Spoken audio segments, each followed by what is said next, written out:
আসসালামু আলাইকুম রহমতুল্লাহি বারাকাতু।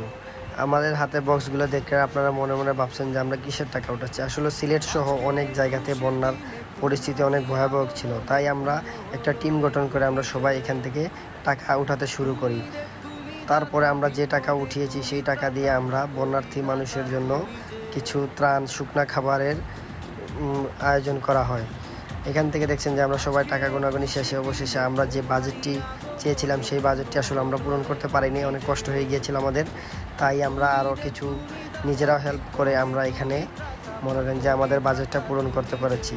তো আসলে মানুষের বিপদ কিন্তু বলে আসে না কখনো, মানুষের বিপদে সবাই পাশে দাঁড়াবেন।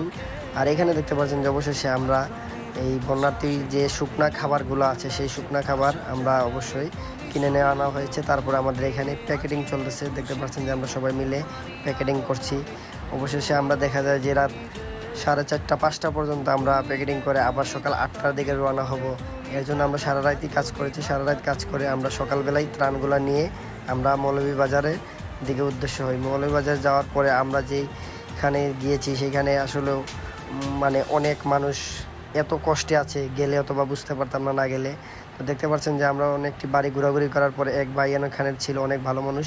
ওনার বাড়িতে আমাদেরকে বিকেলবেলা একটু চা খাওয়াই বললো যে ভাই আপনারা এখানে যা কিছু লাগে আপনারা করেন, আমি আপনাদের সাথেই আছি। এখানে দেখতে পাচ্ছেন যে এলাকার মুরব্বী এবং কি ছোট ছোট বাচ্চারা আমাদের সাথে আছে, ওরা আমাদেরকে অনেক সাহায্য করেছে, সহযোগিতা করেছে।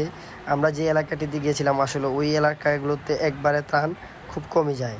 অবশেষে আমরা 200 পরিবারের খাবার নিয়ে মৌলভীবাজারের দিকে রওনা হওয়ার পরে আমরা যে খাবারগুলো বিতরণ করেছি আল্লাহ রহমতে যে এলাকাতে গিয়েছিলাম ওই এলাকায় অনেক মানুষ প্রাণীবন্ধী ছিল, ওদেরকে দিয়ে আমাদের ত্রাণগুলো এখানে শেষ করে আল্লাহ রহমত আমরা এখান থেকে সুস্থভাবে বাড়ি ফিরে আসতে পারছি।